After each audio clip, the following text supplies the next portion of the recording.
taking his own life. Well, let's say hypothetically that did not happen and that he was still alive. Could Zaria's Facebook post be considered a form of legal documentation or evidence? I think it would have come into evidence, absolutely. There's a law called hearsay, right? You can't put into evidence something that somebody said is not there, and she's not there to be cross-examined because she's dead. But there's some exceptions. Dying declaration. Can't you hear me? You say something, oh my God, my husband's about to shoot me, and then you get shot. That comes in because it's more likely to be true than not. You have to say that. Also, if it explains conduct, it also Can you hear me? And it would have been hard to defend that. On the other hand, his lawyers would say, I can't really even ask her a question about why she would have said that. She's not here. It's not fair to me. It would have been less powerful than if she was still alive and said, yeah, I said that because here's why I said it. So it would have come into evidence. It would have been tough evidence for the defense to overcome. But it's not the only evidence you need. I think you still need some motive, opportunity. How did the murder happen? Was he there? Just someone saying, I'm afraid that my husband will kill me isn't enough to tie him to the murder on its own, in my opinion.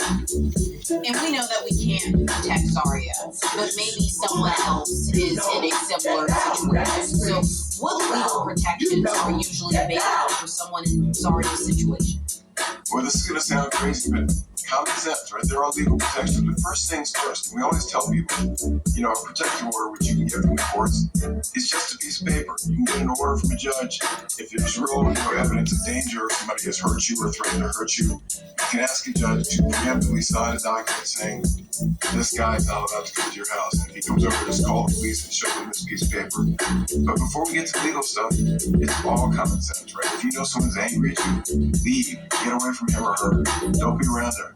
Let the situation calm down, then call lawyers and then try to get the courts involved. But first things first, don't bank on the legal system to help you. Everyone's going to be self-aware. It's really it's an important lesson here.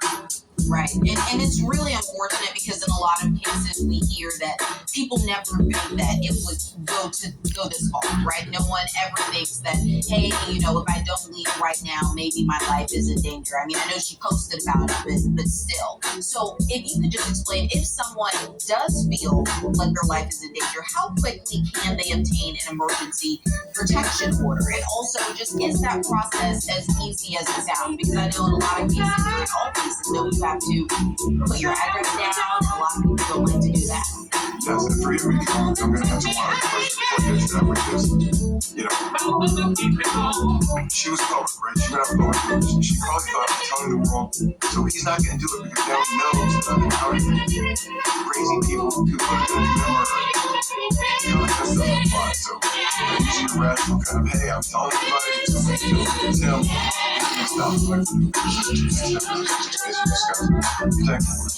You can get protective orders pretty easy. If you have to practice them all for 40 years, that's the order. If you don't ask for a court date and get the survey of the stop, there's got to be a court date. It took a while. Things take a while. You can go ahead and buy yourself about this other side there. Or with a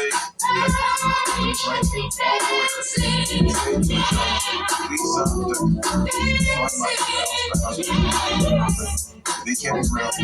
And the court will do so almost every time if you have convinced the judge that there is a likelihood on the condition that this side be given a chance to be heard within a short period of time. Most cases within a month at the latest. We try to with quick court dates so that if someone is kicked out of their house on what's called an ex parte order, an order that was gotten without any input from the defendant, you have to give them a chance to be heard pretty quickly to come in and say, that's not true. Getting that initial order, it's pretty instantaneous as soon as you go down to the court. But again, Kennedy, it's a piece of paper. And the other side may not even know it exists. So the police can serve them with it. What it does is it lets you call and say, she was just look at your file. We've got the police, trying to do something. So it's a good first step. Sit there and think, the next couple days, I'll be near me, get that order in place. But do the waters get a little murky when it comes to kids, though? Because I know they had 2 children together. So how does that work? You know, when you're trying to get this protection order, but also you share children, and maybe they're saying, no, you're not going to keep my child away from me. So that makes them even more scared. You know, how does a person go about that?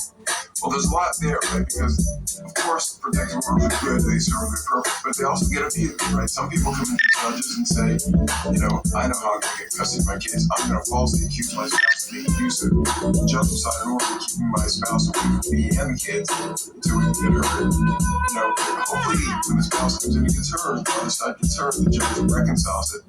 But unfortunately, these people are sometimes too afraid of court. They just say, I'd rather sign away my rights or agree to get some minimal rights and risk the chance that the judge leaves her. So it's a complicated situation.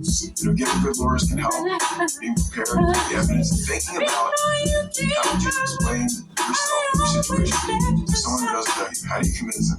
Pictures, recordings, text, get it all together. So the best way is to be prepared. Keep those things and keep them safe. Send them to a friend. If you have text messages where your husband threatens you or your spouse threatens you, keep them safe. Tell them. Send them to your lawyer. Send them to a friend. Keep them safe about that. That's what evidence is. That's how we get evidence. Definitely good advice there. What I felt was extremely hard was the Facebook Live that happened shortly before Victoria was found dead. Is there any legal requirement for police to act after seeing a live stream like this if they're alerted? Because of course, you know, officers aren't just searching Facebook all day looking for trouble. But if someone saw the live stream, call 911. How are police expected to act? Ranger, but once to get it done. Visit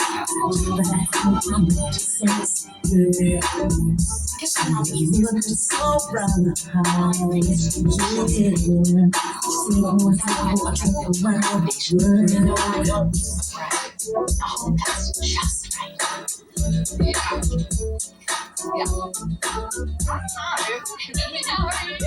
Heather found out my Widowmaker was 97% stocked up. Oh yeah, Big Gucci, baby. Big Movie CC, man. Hey, check this out. I got this new line dance hustle, you dig? This going out to all my MCs all across the world. We don't call this one here the bike show. Walk into your ride. Now moving on up, hey, moving on up. Hey, walk into your leg. Now bring it on back, hey, bring it on back. Now kick, with it, hop out and not kick, with it. Step to your right, now slide with it. Turn to your left, with it. Walk into your ride. Now moving on up, hey, moving on up, hey. Walk into your left. Now bring it on back, hey, bring it on back. Now kick with it, hop out and not kick with it. Step to your right, now slide with it. Turn to your left with it. I would like to play shuffle. It's the biker shuffle. Do that biker shuffle. Come on, do the biker shuffle. Let's get it with the biker shuffle. MCs do the biker shuffle. Follow me with the biker shuffle. Let's get it with the biker shuffle. Hey yo, y'all, here we go again. Stand to the news again. Everybody look like a high school.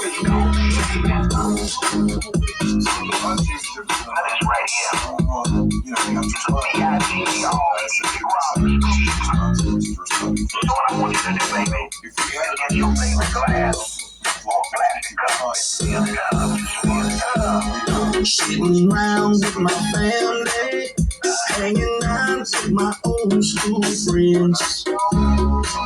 It's been a hell of a week, y'all.